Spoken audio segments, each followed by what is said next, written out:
이번 시간에는 이 단원 첫 번째 파트를 할 때 했던 내용을 정정하고 그리고 그 정정한 내용을 심화적으로 학습을 하는 시간을 가져보도록 하겠습니다.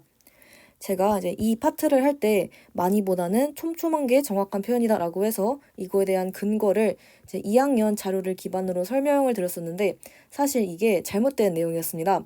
그래서 이렇게 된 설명은 이제 무시하시고 이 내용을 이렇게 수정을 하도록 하겠습니다. 그래서 이렇게 수정된 내용을 블로그에 올려놓을 테니까 이걸로 학습을 해주시면 됩니다.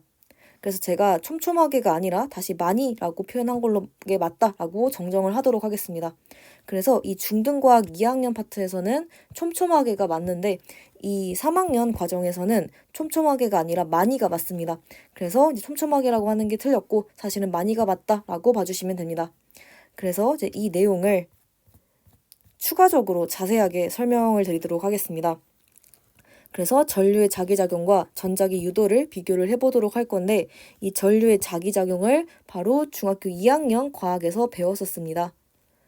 그리고 이 전자기 유도를 지금 중학교 3학년 과정에서 배우고 있는 상황입니다. 그래서 이 두 개를 반드시 헷갈리면 안 된다라고 봐주시면 됩니다.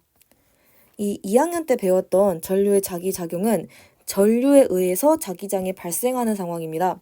이때는 자기장의 세기가 코일을 촘촘하게 감을수록, 즉 이 촘촘하게 감는다고 하는 건 밀도를 높게 한다는 뜻입니다.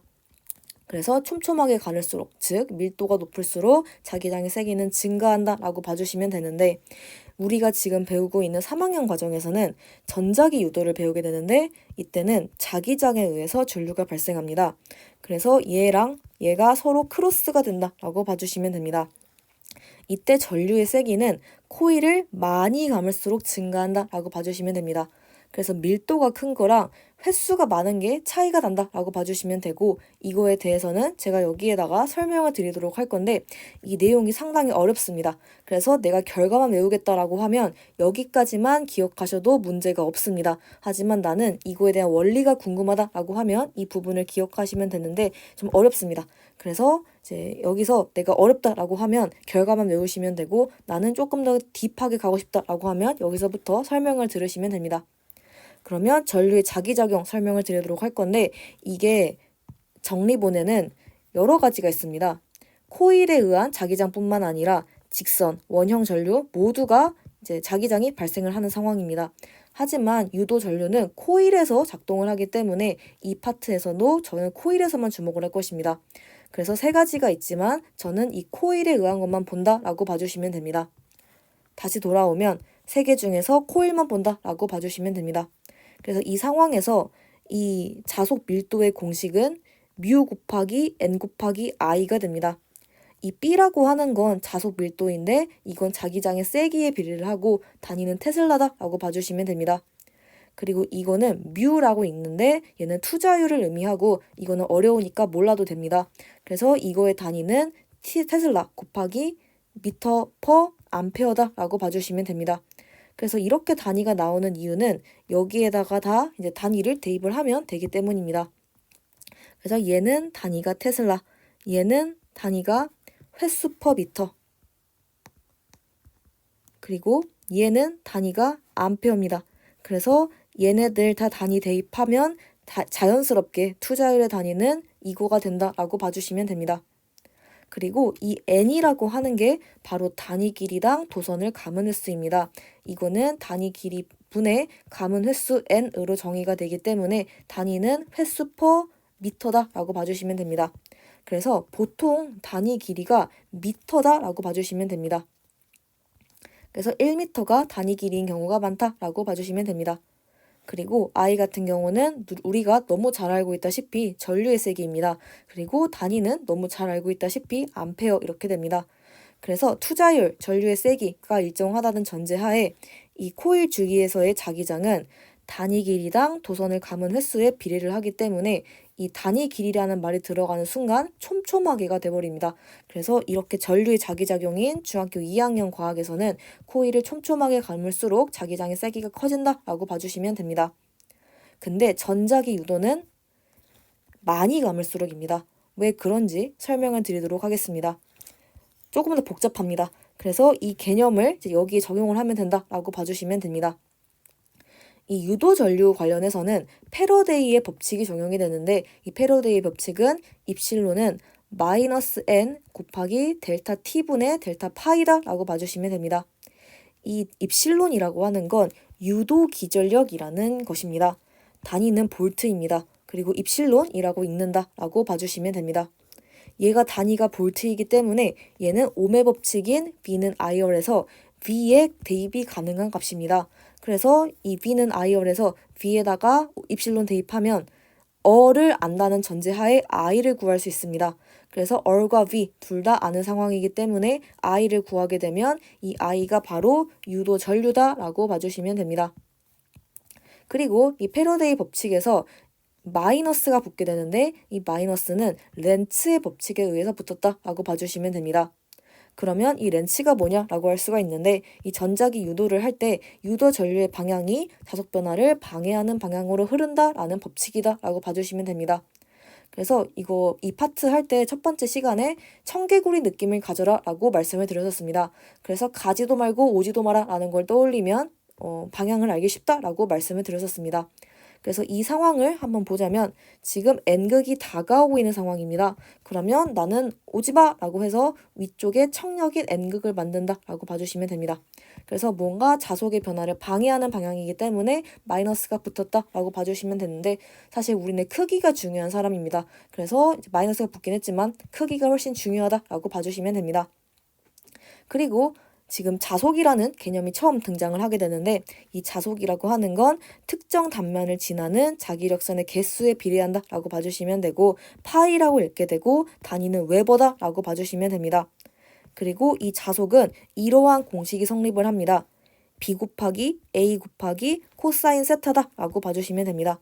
그리고 이 코사인 세타가 뭔지는 수학 시간에 잘 배웠겠지만 그래도 다시 한번 설명을 드리도록 하겠습니다.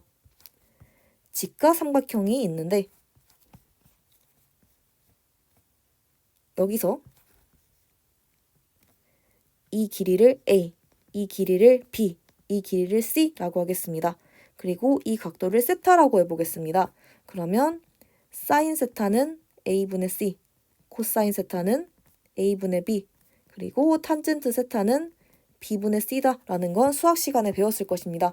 그래서 이 코사인이 이 코사인이다 라고 봐주시면 됩니다. 그러면 이 파이라고 하는 게 B 곱하기 A 곱하기 코사인 세타인데 이 B라고 하는 건 앞에서 나왔었습니다. 자속 밀도라는 거고 자기장의 세기에 비례하고 단위는 테슬라다 라고 봐주시면 되고 이 A는 에리아의 A입니다. 그래서 앞글자 A를 땄다 라고 봐주시면 됩니다. 그리고 여기서는 단위는 미터 제곱을 사용을 하게 됩니다. 그리고 코사인 같은 경우는 이 각도를 지칭합니다. 즉, 이 면적에 수직인 게 있는데 이 면적의 수직인 선과 자기장의 각도다라고 봐주시면 됩니다. 그래서 이 B라고 하는 거에 코사인 세타를 곱해보겠습니다. 그래서 B에다가 코사인 세타를 구하면 얘가 바로 연두색이 됩니다. 그리고 코사인 세타가 얘라는 거는 이제 참고로 해주시면 됩니다.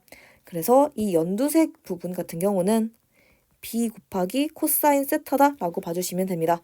그래서 이 자속이라고 하는 건 특정 단면적을 지나는 것에서 자기장을 보긴 하는데 자기장에서 수직인 성분만 본다라고 봐주시면 됩니다. 그래서 B 코사인 세타만 보기 때문에 이 면적의 수직인 자기장만 간주가 된다. 이게 바로 자속이다라고 봐주시면 됩니다.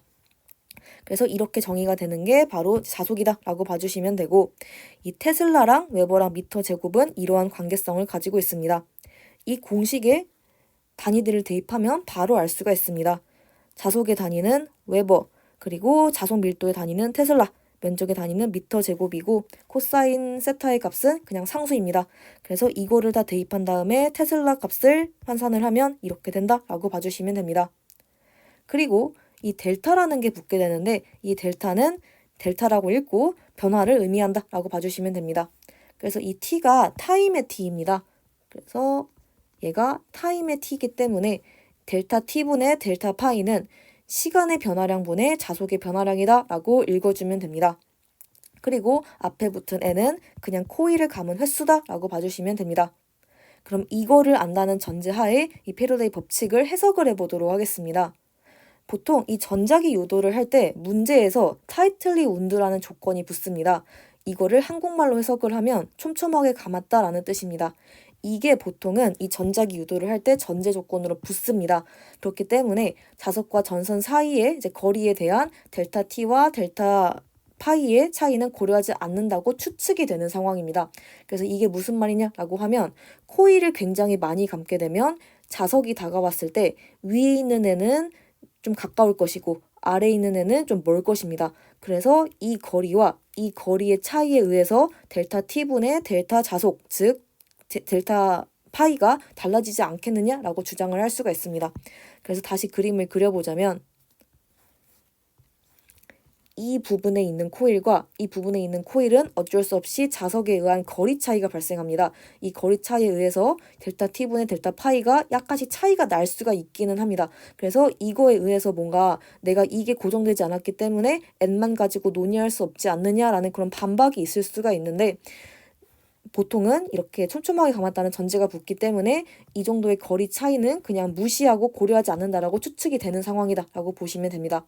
그래서 굉장히 촘촘하게 감았기 때문에 이 거리 차이가 고려되지 않아서 델타 t분의 델타 파이는 다 똑같다라고 간주가 되기 때문에 입실론과 n만 고려가 가능하다라고 봐주시면 됩니다. 그래서 이 부분은 직접적으로 나온 자료를 찾지는 못했습니다. 하지만 이 타이틀리 운드라는 이 표현을 통해서 얘네들은 그냥 일정하겠구나라고 이제 가정이 된다라고 판단이 되는 상황이기 때문에 이렇게 입실론과 n만 고려가 된다라고 추측이 된다라고 봐주시면 됩니다. 그래서 이 유도 기전력이 크다라고 하면 똑같은 어리면 유도 전류도 큽니다. 그래서 이 입실론이 크다고 하는 건 유도 전류가 크다라는 표현과 일맥상통합니다. 그래서 입실론을 키우고 싶다라고 하면 코일을 감은 횟수인 n을 증가시키면 됩니다. 그래서 이때는 단위 길이라는 말이 없기 때문에 그냥 코일을 감은 횟수가 높으면 유도 기전력이 커서 유도 전류가 크다라고 봐주시면 됩니다. 그래서 전자기 유도인 이 중3 과정을 할 때는 코일을 많이 감을수록 유도 전류의 세기가 크다라고 봐주시면 됩니다. 그래서 이렇게 하면 이 부분에 대한 설명이 마무리가 됩니다. 그래서 다시 한번 말씀을 드리지만 너무 어렵다라고 하면 이거는 넘어가셔도 되고 이 결론만 외워주시면 됩니다. 그래서 이제 이 부분 수정한 거 다시 블로그에 올려놓을 테니까 그걸로 공부를 해주시면 됩니다. 그럼 이렇게 해서 이렇게 비교하는 내용까지 마무리하도록 하겠습니다.